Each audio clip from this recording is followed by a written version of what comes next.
All right, hey everybody, welcome back. In this video, we are going to be going over some of the tools of the trade that we use for analyzing deals, okay?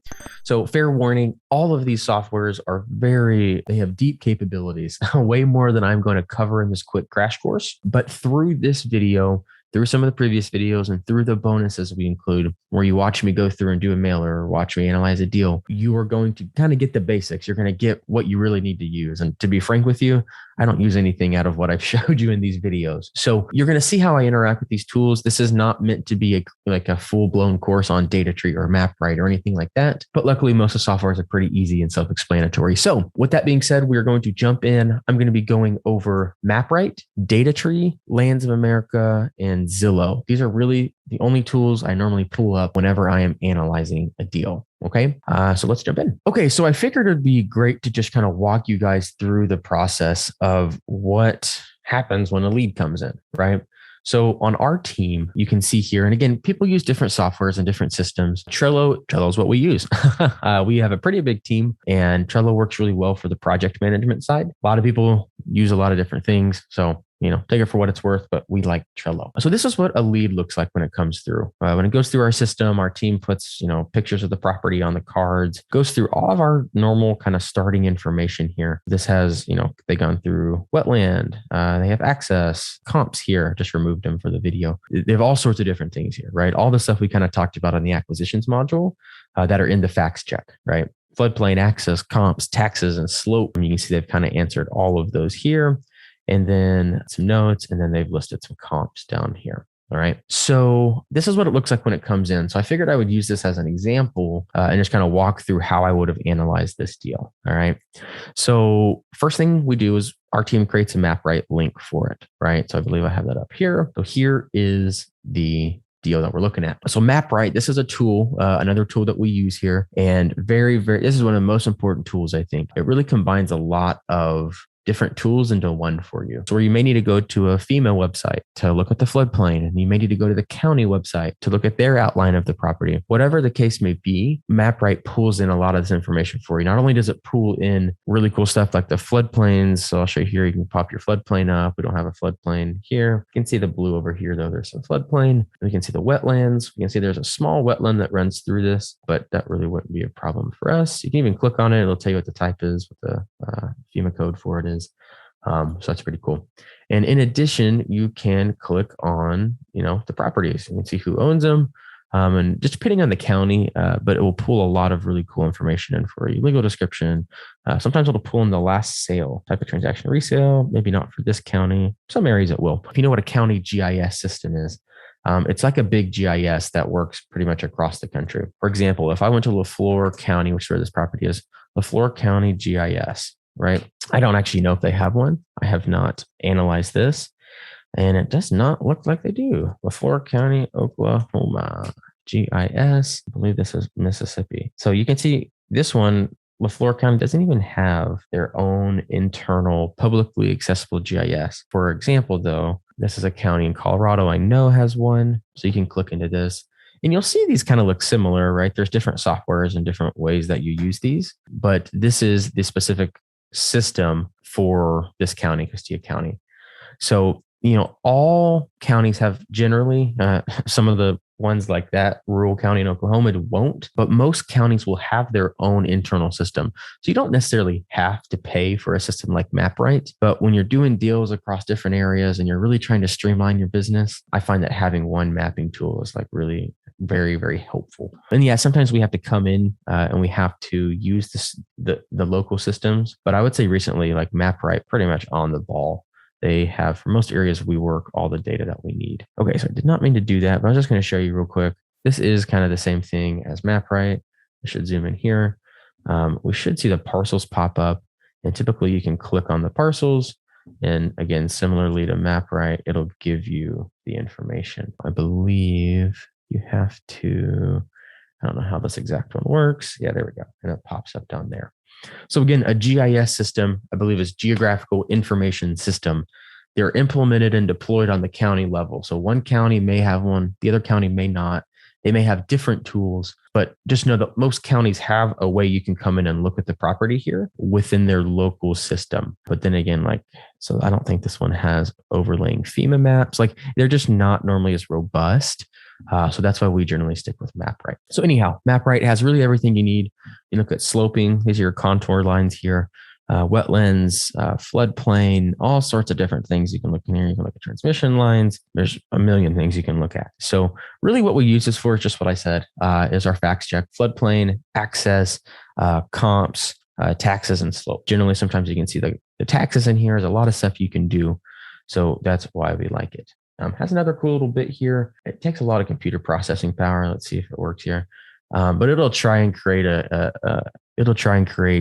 replicated map of the terrain. It just takes a little bit of time, as you can see here, and it might destroy my computer as I'm as I'm trying to record this video. But it did a little bit here. You can see. Kind of tries to represent the slopes. You can see over here, there's some upslopes. It's a really cool tool, and we use it every single day, really. So this property here, we're able to come in, see, okay, there's a wetland here, and there's a little pond next door. Doesn't really bother us. That's not going to do anything. It's just tiny, and there's no floodplain. And you may say, well, how do I know if a floodplain is like important or not important? It's very county by county level. So you got to look at the state and the area. What I can tell you as a generality is the closer you get to sea level, the more important floodplains become. For example, if you're in Arizona and you're at 2,000 or 3,000 feet, if you're in Colorado, you're at 4,000, 5,000, 6,000 feet, floodplains don't matter as much there. You'll see a lot of things are built inside the floodplains. But for examples for like East Texas, Georgia, Florida, like those areas are right at sea level. Oftentimes they're 40, 60, 80, like the elevation may be 50 feet. And so generally there's more consequences of having actual floodplains because there's a lot more water that moves around. Now that's not an all-encompassing rule. You really just need to get on the phone, talk to the planning and zoning people in whatever county you're talking to. Say, hey, this property is an XYZ flood zone. What does that mean? And they'll be able to tell you, right? So that's how we use this for this deal. Pretty straightforward. We can see there may be an access issue, which hint, there was an access issue. There's a little driveway here, but it's not cut out. So anyway, long story short, we were able to come in here, figure out the access issue, and we're working with this neighbor now. We're just going to give them a small sum, and they're going to allow us to extend the roadway. So good little deal here. Picked this one up for, I think we got it under contract for $11,000. It'll probably be worth $40,000. Just a good bread butter deal. Took a little extra work to get done, but no big deal. So this is how I analyze this, how I would look at it.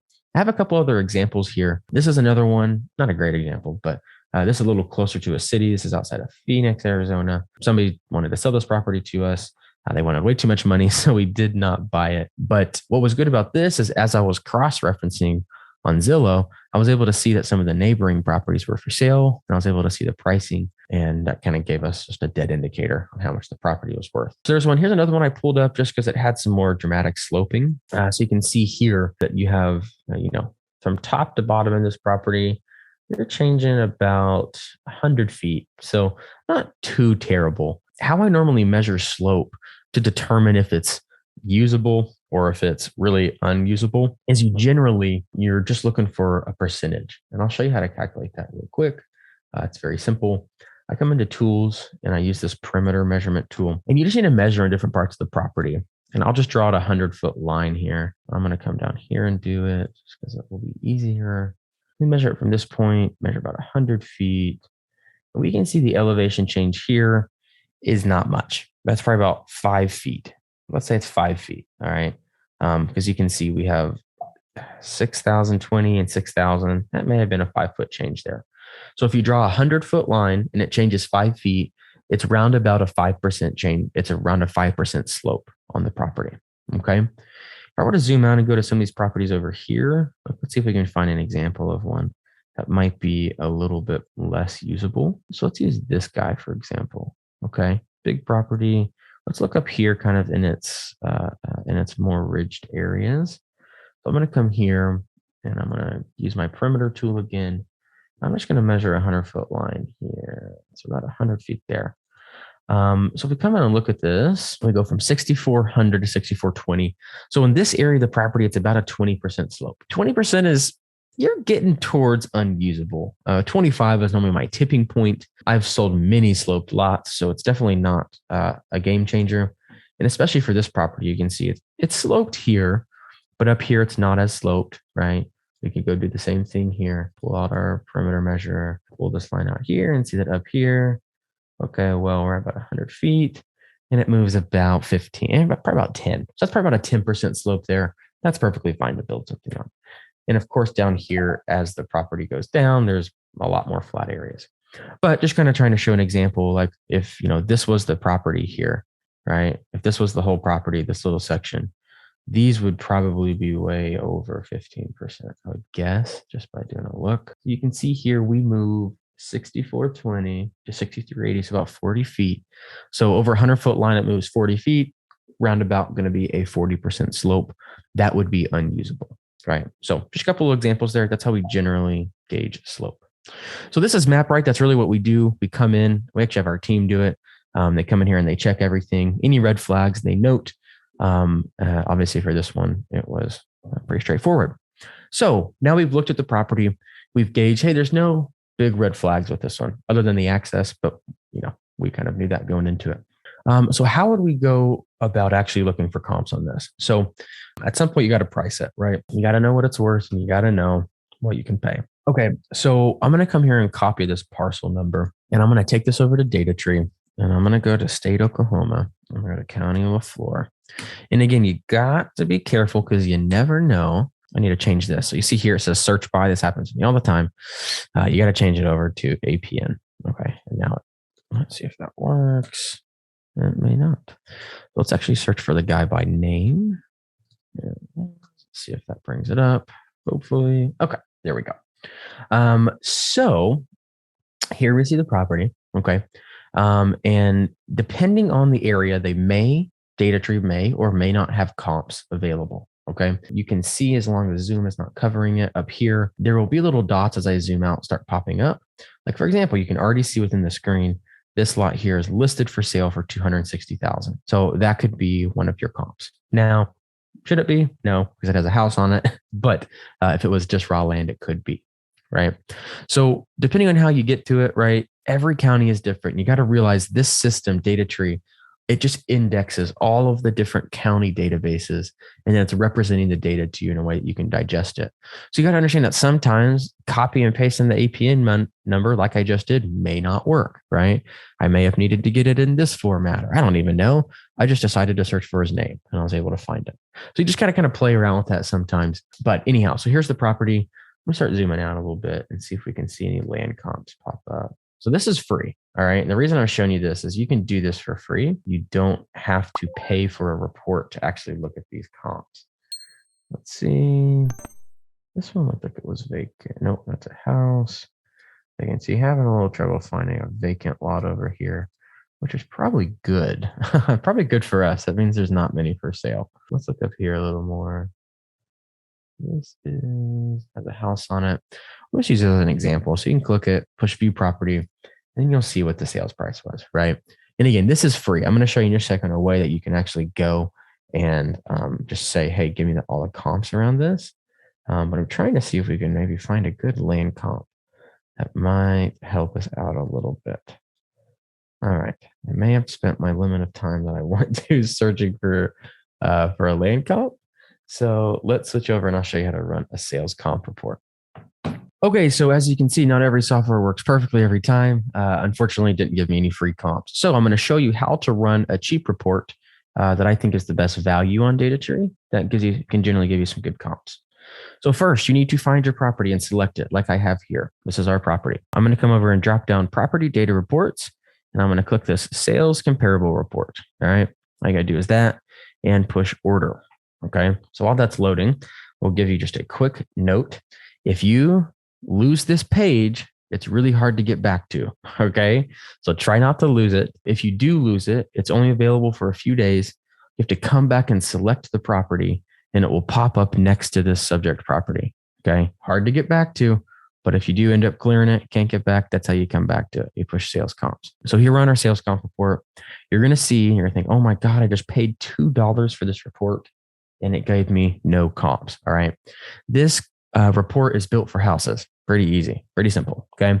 So we need to go back and rebuild it for land. So as you can see right there, I just pushed edit search criteria. And what I'm going to do is, let me make this screen a little bigger.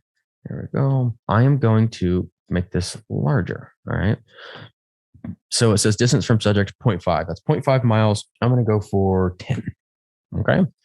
And probably won't pop it up there. I think after you go over 5 miles, it does not do the animation, but it will work. Then I delete this living area difference because we don't have living areas. We only have land. Months back, I generally start with 12, and then we'll just see what comes up. Sales price, not going to say that. Sales date comes up. We want to come over here, and I click this. I just delete what it says, and then I type in vacant. Okay, vacant land, click that. It'll bring up all your vacant lands. And then for the lot acreage, so this is a 5-acre property. So in general, a 100-acre property is not going to comp the same as a 5-acre property. So for me, I want to look at what properties, let's say 2 to 10 acres are selling for. It's a pretty good range for a 5-acre lot. And if it doesn't have any, we'll look for more. So big note, this may trip you up. Okay. Lot area, you can easily just come in here and like type in 2 to 10 and just go crazy with yourself because you're like, what? I put in 2 to 10, like Clint said, and nothing's coming up because this is in square feet. Okay. Lot area, square feet, lot acreage is acreage. I've done this way too many times and been frustrated with it. So it'll populate and change it for you there. Look at again. So 12 months back, 10 miles, same type of properties and similar acreage. I'll push apply changes. Only gave us one comp, unfortunately. So let's see if we go 20 miles and we go 24 months back. All right, let's see what happens. Apply changes. Oh, now we got 50. All right, so maybe that range is a little big. I'm going to change it back to 15. Okay, so now we got 36 properties in the general area. Let's just start looking at them. Okay, so we can see that this property here sold. Let's push view report. So it'll come up here and it'll show you a number next to all of them. So the S is your subject. This is number one. Number one sold for $32,000. And that was about, from the date of recording this, that was almost a year and a half, it was over a year and a half ago. So if you're curious, it's about 45,000 square feet to an acre. But honestly, I just always pop it up here. And I just say square feet to acres. And so this is a 7-acre property sold for about 30,000. Okay, so that's good. That's a good comp.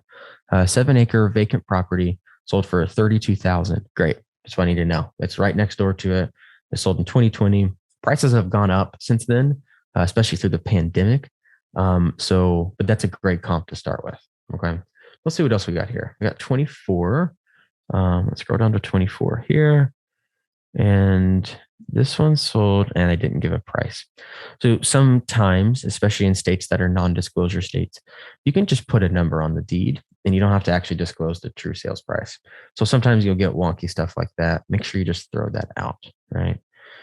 25, this is about a 3-acre property and it looks like it sold for 21,000. So let's see. Yeah, about 3.5 acres for 21,000. So 21,000 divided by 3.5. That's 6,000 an acre. Let's see when that was. That was in 2021. So a much more recent comp, about 4 months ago. So we can see how, this is just a good example. Luckily, it worked out this way. This 7-acre property used to sell for 32,000 divided by 7, 4,500 an acre. Okay. Now it's selling for closer to 6,000 an acre. And so you can see, you can get these reports. You can go through all of them. There's a lot more comps here. I'm not going to go through all of them, but these are all 2 to 10 acre properties have sold in the last 2 years and they're vacant land. So a good set of comps to look through. Generally, all the prices here look about right. 217, about 4 acres, 22,000, 5,000 an acre. So this is a really good resource to come in and look for comps. All right. Now, sometimes DataTree won't have it for you. Okay. Let me go to something here and let me just show you a quick example. Before I do that, I'm going to zoom in here. I'm just going to click on any random property. Okay. And view it. So you see all this stuff down here, how it says deeds, mortgages, assignments, assessor role, document images, Okay. This is going to tell you how up to date the data is. Okay. Very important. We could have just run that whole comp report, and I probably should have showed you this before that.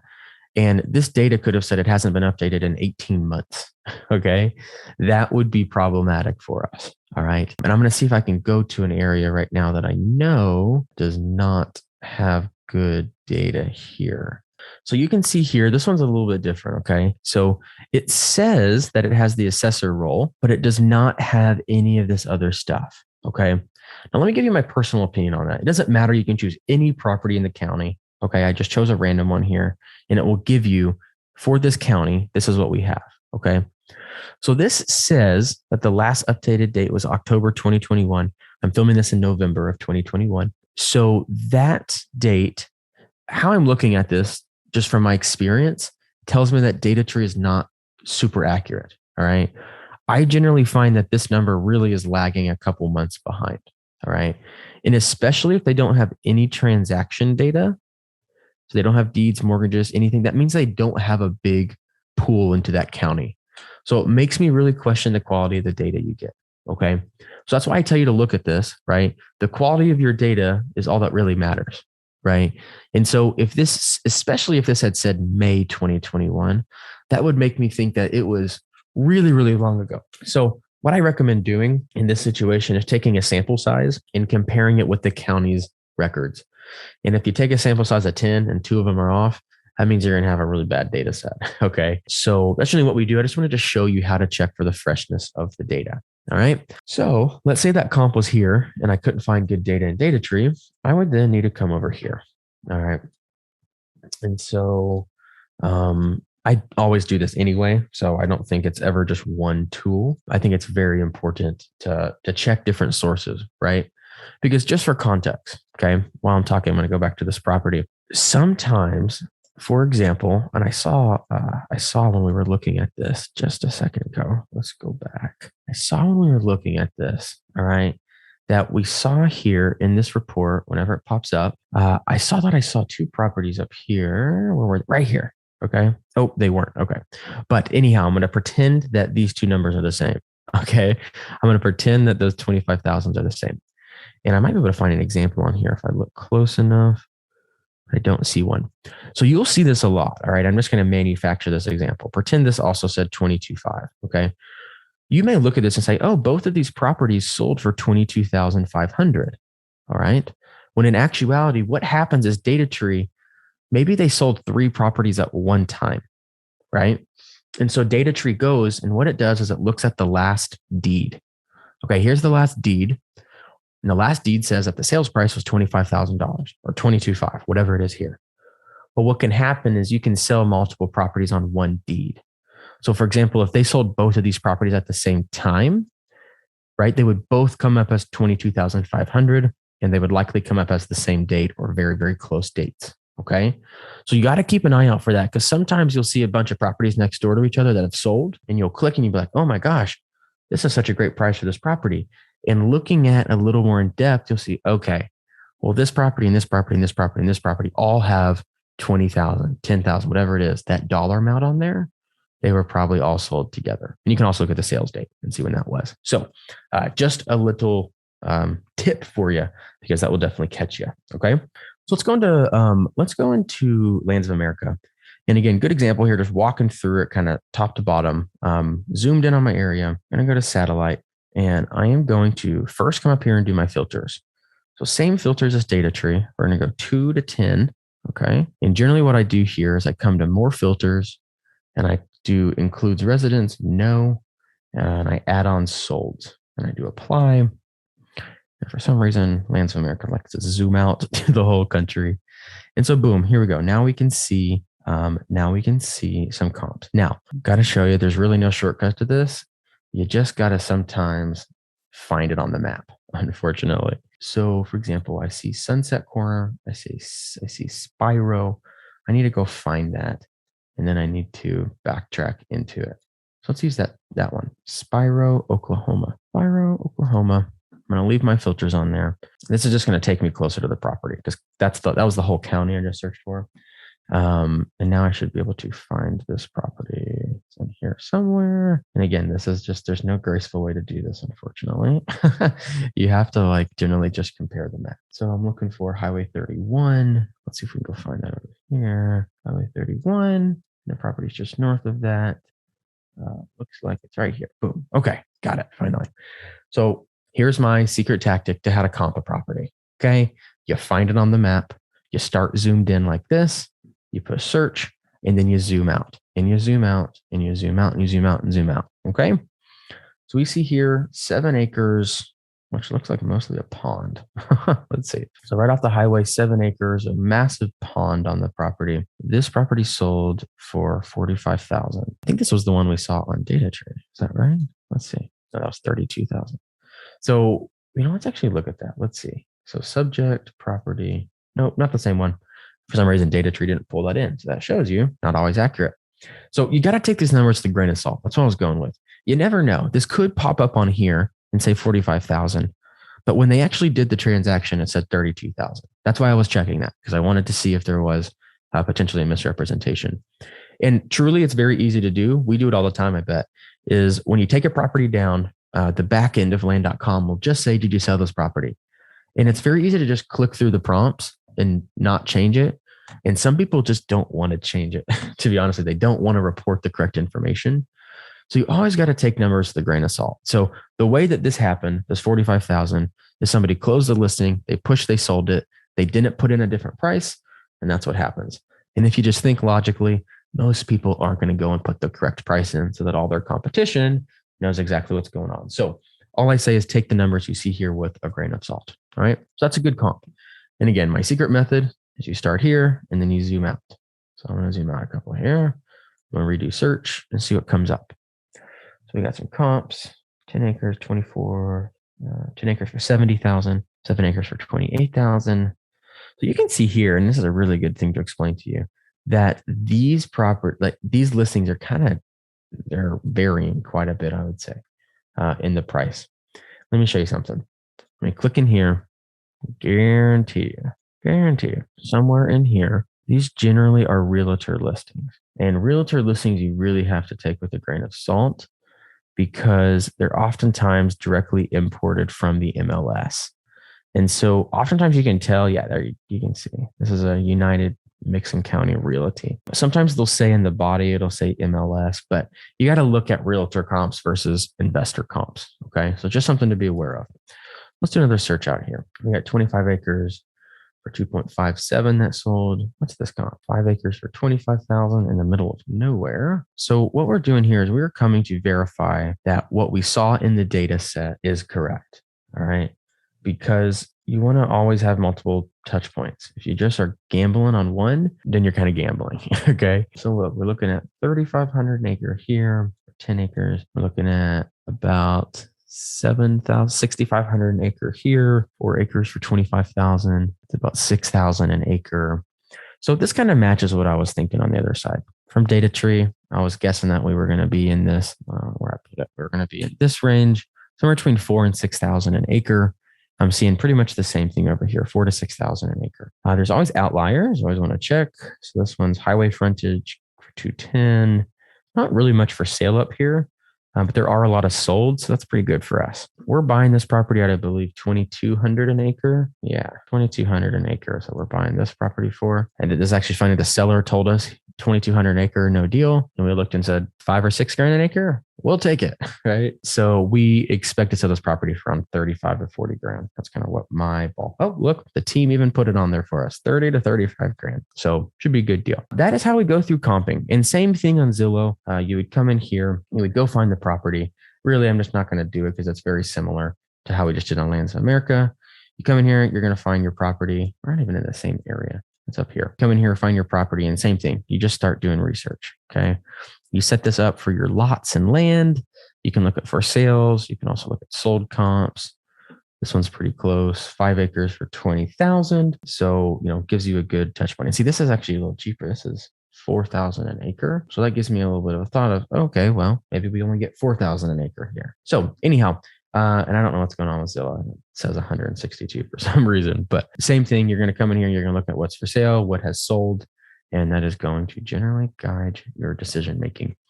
You can also come into more and set the acreages. This is already set, right? It's 1 to 10. Come in here, see what's going on. What we got here? We got 7 acres for 40,000.